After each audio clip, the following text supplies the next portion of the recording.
उन सब ने बोला कि नहीं 50% या 90% भी नहीं देते थे कि हाँ ठीक हो जाएगा।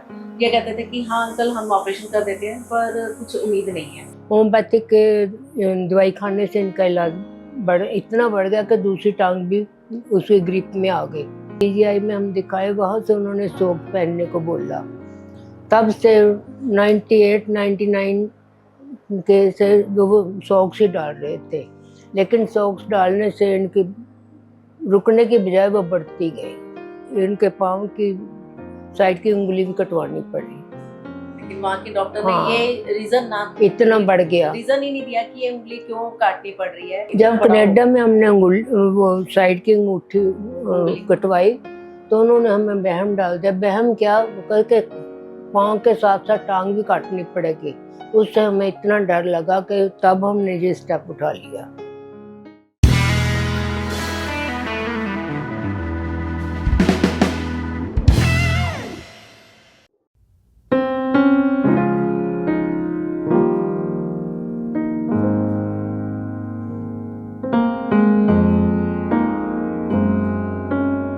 मेरा नाम छविलाल पाठक है। मैं पंजाब से आया हूँ। पंजाब में एक जलंधर शहर है, वहाँ मैं रहता हूँ। वैसे तो मेरे डैडी शुरू से हमारी फैक्ट्री थी, स्टार साइकिल इंडस्ट्री जलंधर में ही है, तो उसमें ही काम करते थे। और जैसे कहते हैं जवानी का जोश होता था, तो इनके अपने भाइयों के साथ ही करते हैं। तो बस तब इतना जोश था कि 24 आवर्स में से 12 आवर्स तो ये खड़े होकर ही अपना वर्क करते थे मशीन पे। तो इन्होंने कभी सोचा ही नहीं था कि ऐसा भी कभी कुछ हो सकता है। तो मतलब 25 ईयर्स पहले इनके थोड़ा सा पैर में ऐसा कुछ जख्म आया, तब भी इन्होंने ध्यान नहीं दिया, नहीं ठीक हो जाएगा हो जाएगा। बट वो बढ़ता बढ़ता और आज पैर में इतना वेरिकोस इसी कारण आया क्योंकि ये 30 ईयर्स तक लगातार खड़े होकर काम कर रहे थे, जिसके कारण इनको वेरिकोस की प्रॉब्लम है। तो बस उसमें ये प्रॉब्लम्स इतनी बढ़ गई, वहाँ पे कई डॉक्टरों से किया, बट उन सब ने बोला कि नहीं 50% या 90% भी नहीं देते थे कि हाँ ठीक हो जाएगा। ये कहते थे कि हाँ अंकल हम ऑपरेशन कर देते हैं, पर कुछ उम्मीद नहीं है कि आगे देखो पैर में बाद में भी बढ़ सकता है या कुछ भी हो सकता है। बट इसके कारण ये डरते थे कि कहीं पैर काटना ना पड़े या पाँव में कुछ ना आ जाए, तो ये कारण से ये शांत बैठे रहे और कुछ ना कुछ अपना, किसी डॉक्टर ने कुछ बोल दिया सॉक्स पहन ली, तो वो सब पहन के ही अपना गुजारा कर रहे थे, लेकिन प्रॉब्लम्स में थे। हाँ ये है कि इन्होंने काम बहुत देर किया, फिर कनाडा चले गए। कनाडा जाके ये इन्होंने थोड़ी देर किया, फिर उनका बाईपास हुआ, तो उसके बाद मेरे भाइयों ने काम नहीं करवाया। अब बट इतना बस वॉक वगैरह करते हैं, तो थोड़ा मन में रहता है कि ये कुछ हो ना जाए। 98 इनको स्टार्ट हुआ। होम्योपैथिक के दवाई खाने से इनका इलाज इतना बढ़ गया कि दूसरी टांग भी उसी ग्रिप में आ गई। फिर हमें किसी ने बोला कि पंचकुले चंडीगढ़ पीजीआई में दिखाओ। फिर पीजीआई में हम दिखाए, वहाँ से उन्होंने सॉक्स पहनने को बोला। तब से 98 99 के से वो सॉक्स ही डाल रहे थे, लेकिन सॉक्स डालने से इनकी रुकने की बजाय वो बढ़ती गई।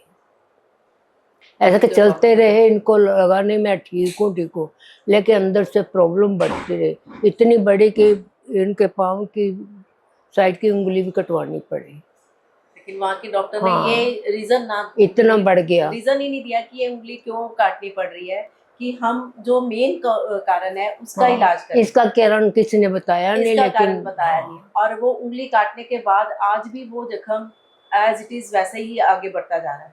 ये तो अच्छा है कि डॉक्टर पवार से मिले, वो कहते हैं कि जो रीजन है उसको पहले हम कंप्लीट करते हैं काम, फिर उसके बाद हम दूसरे पे आएंगे, जो आज एक जख्म के रूप में। जब कनाडा में हमने वो साइड की अंगूठी कटवाई तो उन्होंने हमें वहम डाल दिया। वहम क्या, वो करके पाँव के साथ साथ टांग भी काटनी पड़ेगी।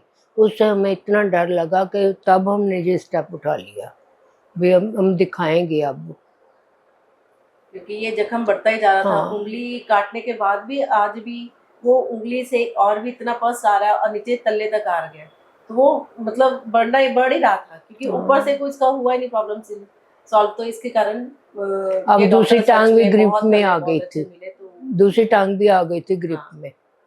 ये तो पवार साहब जी का धन्यवाद है, हाँ, जिन्होंने हमको रास्ता दिखाया। अंकल आप और जोशी जी का तो तहे दिल से शुक्रिया अदा करते हैं कि उन्होंने तसल्ली इतना दिया, गारंटी इतनी लिया कि बिल्कुल ठीक हो जाएगा। हम तो बहुत डरते थे कि कहीं कुछ हो ना जाए, कभी किसी से सलाह करते थे तो डर लगती थी। इन्हें कनाडा आज में भी ठीक है। डॉक्टर बोलते थे कि इसका हम ऑपरेशन करते हैं, लेकिन कुछ टाइम बाद, साल 2 साल, फिर दोबारा वही हो सकता है। फिर हमने सोचा फिर ऑपरेशन कराने का क्या फायदा है कि 2 साल फिर वही प्रॉब्लम क्रिएट करे। तो लड़की और दामाद दोनों मेरे को बोले कि पहले डॉक्टर के पास चलते हैं, तो हम पवार डॉक्टर जी के पास गए, तो उन्होंने हम देखा और बोला कि इसको आराम नहीं आएगा, जो मर्जी कर लो। कारण ये है कि आपका ब्लड सर्कल रुका है, एक देर से रुका है तो पैर खराब हो जाएगा। तो हमने बोला फिर आप बताओ।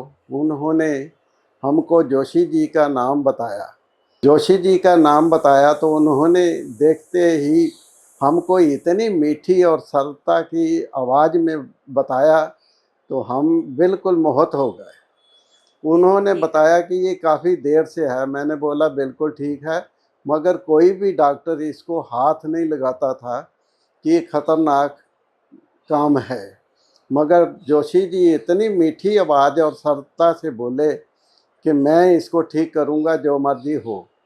तो हमने उसको कुछ भी सोचे बगैर हाँ कर दिया, मगर मैं सोचकर नहीं आया था, इंतज़ाम भी नहीं था कोई। मगर मेरी लड़की और दामाद ने उसी समय बोला कि आप डैडी जी चिंता मत करो, हम बैठे हैं, जो करना होगा हम करेंगे। और करके दिखाया, जो काम नहीं हो सकता था वो भी करके दिखाया।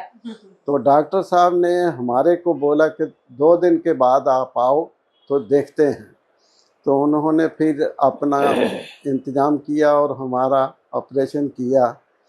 मैं उनका बहुत तहे दिल से शुक्रिया अदा करता हूँ। मैं इतनी देर से झेल रहा था क्योंकि ये हाँ। जो प्रॉब्लम थी वो 25 ईयर्स से अबव हो गया था। हाँ, वो उन्होंने क्या बोल दिया था। कब से बस कभी सॉक्स पहन रहे हैं या कुछ ना कुछ प्रॉब्लम आ रही थी, लेकिन डॉक्टर ने देखते ही हाँ कर दिया। और मैं तो सोच भी नहीं सकती थी, जैसे ही उन्होंने इतना ध्यान से देखा भी नहीं तो बोले कि अंकल ये ठीक हो जाएगा, कि ज़्यादा प्रॉब्लम नहीं है। बट जब उन्होंने अल्ट्रासाउंड किया तो उन्होंने देखा कि प्रॉब्लम्स तो बहुत थी, बट फिर भी उन्होंने कहा कि अंकल बस अब आप लेट नहीं करना, कि ताकि ये जल्दी ठीक हो कर ले। अगर जितना लेट करोगे तो फिर वो खराब हो जाएगा। बट उनकी बात बिल्कुल ठीक निकली और वो बहुत जल्दी से ठीक हो गया। मैंने तो उनको बोला था कि मैं अभी इंतज़ाम नहीं करके आया तो अगले साल आ जाऊंगा। तो बोलते अगली साल आपको पैर गंवाना पड़ गया तो फिर क्या करोगे, हो तो तब भी जाएगा, मगर पैर गंवाना पड़ेगा, पैर में डिफेक्ट हुआ है। तो मैंने सोचा अब फिर हमारे लड़की और दामाद ने बहुत बहादुरी से कहा कि कुछ नहीं होगा, जो होगा हम समझ लेंगे। फिर हमने ऑपरेशन कराया तो ठीक है। हाँ। और अभी चलने में भी काफी कहते हैं कि मेरे को सहूलत हो गई है, कि पहले पैर मेरा हैवी लगता था, अभी मैं नॉर्मल से चल रहा सकते हूँ और कोई भी डिफिकल्ट नहीं होता, कोई प्रॉब्लम नहीं आ रही। बोलने वाले बोलते हैं कि सफ़र कैसे रहा। सफ़र तो कट जाता है, बस में बैठो, ट्रेन में बैठो, एयरप्लेन में बैठो, लेकिन सफ़र तो कट जाता है, मगर कष्ट जो है वो मुश्किल कटता है। Thanks doctor. Thank you.